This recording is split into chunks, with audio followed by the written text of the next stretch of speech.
Assalamualaikum, bertemu kembali dengan Pak Jur dalam pembelajaran kita di kelas 5, tema yang ke-9, subtema 1, pembelajaran ke-1. Bagaimana kabar kalian? Semoga sehat dan tetap semangat. Ingat, gunakan masker jika hendak keluar rumah, rajin mencuci tangan, hindari kerumunan. Semoga kita selalu dalam keadaan sehat. Baiklah, sebelum kita mulai pembelajaran hari ini, mari kita berdoa sesuai dengan agama dan kepercayaan masing-masing.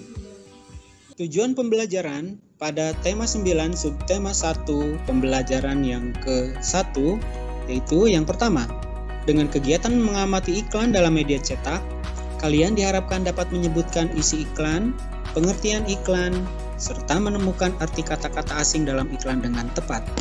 Kedua, dengan kegiatan mengamati iklan dalam media cetak, kalian diharapkan dapat mengkomunikasikan isi iklan, pengertian iklan, dan arti kata-kata dalam iklan dengan percaya diri.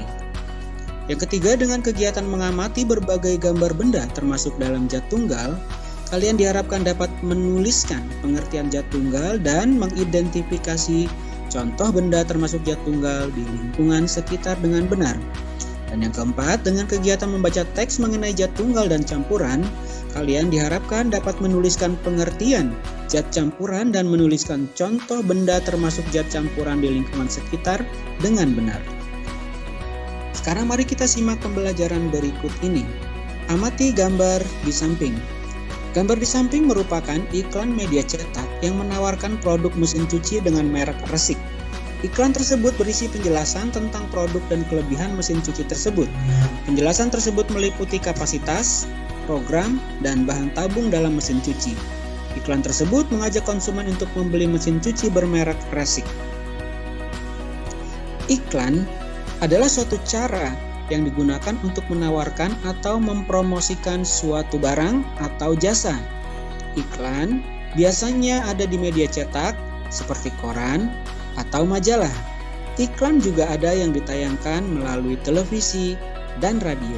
Itulah pengertian iklan yang harus kalian ingat. Mari kita lanjutkan. Setelah mengamati gambar dan pemaparannya, jawablah pertanyaan berikut ini. Yang pertama, apakah yang dimaksud dengan iklan? Berdasarkan bacaan tadi dapat kita jelaskan bahwa iklan adalah pemberitahuan mengenai suatu barang atau jasa kepada khalayak umum agar mereka tertarik untuk membeli dan menggunakan barang atau jasa yang ditawarkan.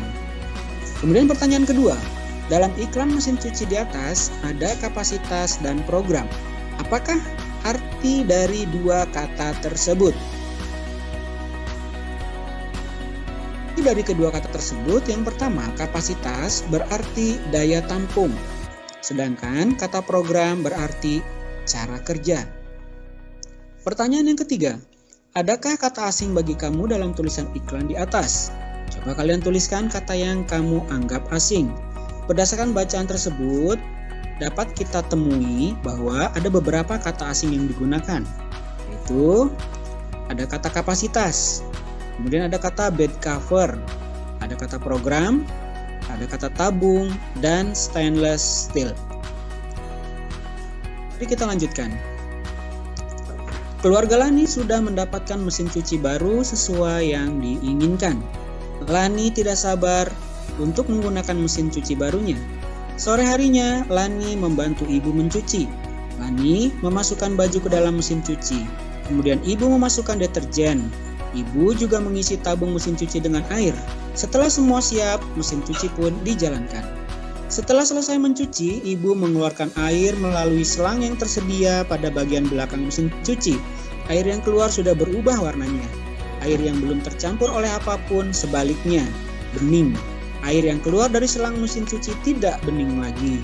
Air itu sudah tercampur dengan deterjen dan kotoran dari pakaian. Air yang belum tercampur oleh apapun termasuk dalam zat tunggal. Apakah yang dimaksud dengan zat tunggal? Apa saja benda-benda di lingkungan kita yang termasuk benda zat tunggal? Mari kita simak selanjutnya. Perhatikan gambar-gambar berikut ini. Ada air, ada emas 24 karat, ada gula, ada garam. Berdasarkan pada gambar-gambar tersebut, jawablah pertanyaan berikut. Yang pertama, apa yang dimaksud dengan zat tunggal? Tentu kalian masih ingat pada bacaan yang sudah kita baca sebelumnya. Ya, zat tunggal adalah zat yang tersusun dari satu jenis materi. Kemudian, bawalah benda-benda di sekitarmu yang mengandung zat tunggal ke sekolah, minimal 3 benda. Atau kamu bisa melakukan hal ini di sekitar rumah kalian. Lakukan pengamatan terhadap benda yang kamu bawa. Apakah benda yang kamu bawa benar-benar termasuk zat tunggal? Tuliskan benda-benda yang termasuk zat tunggal, hasil pengamatan kamu dan teman-temanmu pada kolom berikut ini. Saya yakin kalian bisa mengerjakannya dengan benar. Silakan kalian lengkapi dan nanti bisa kalian kumpulkan pada ibu bapak guru melalui media yang telah ditentukan. Mari kita lanjutkan. Bacalah teks pada halaman 5 dan 6 di buku paket kalian. Semua benda yang ada di sekitar kita termasuk materi. Materi adalah segala sesuatu yang menempati ruang dan mempunyai massa. Berdasarkan komposisi penyusunnya, materi dibedakan menjadi zat tunggal dan zat campuran. A. Zat tunggal. Zat tunggal merupakan zat yang terdiri atas materi sejenis. Contoh, benda termasuk dalam zat tunggal adalah air, garam, gula, dan emas 24 karat.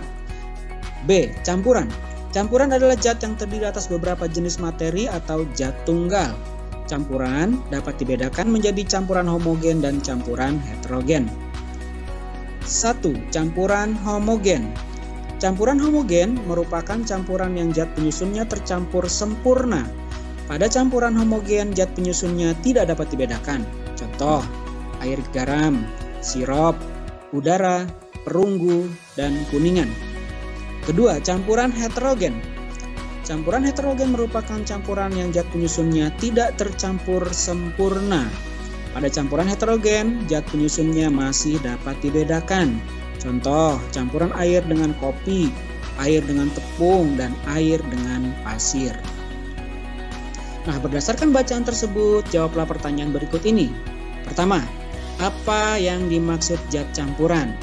Tuliskan dalam kolom berikut. Ya, kamu pasti bisa menjawabnya. Jawabannya adalah zat campuran adalah zat yang tersusun dari beberapa jenis materi atau zat tunggal. Kemudian yang kedua, apa saja benda di sekitarmu yang termasuk dalam zat campuran? Tuliskan minimal 5 zat campuran. Pasti kamu juga sudah mengetahuinya. Ya, contohnya benda di sekitar yang termasuk zat campuran yaitu minuman susu, campuran air dan pewarna, campuran air dan teh, campuran air dan kapur, campuran air dan minyak, dan masih banyak lagi. Silakan kalian lengkapi dan tuliskan dengan benar. Nah, itulah pembelajaran kita pada hari ini.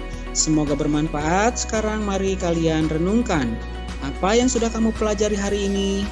Apakah benda di sekitarmu, baik benda zat tunggal maupun benda zat campuran, pernah kamu lihat dalam sebuah iklan?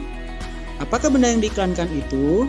Tuliskan dalam kolom-kolom hasil renunganmu pada buku paket atau buku tulis kalian.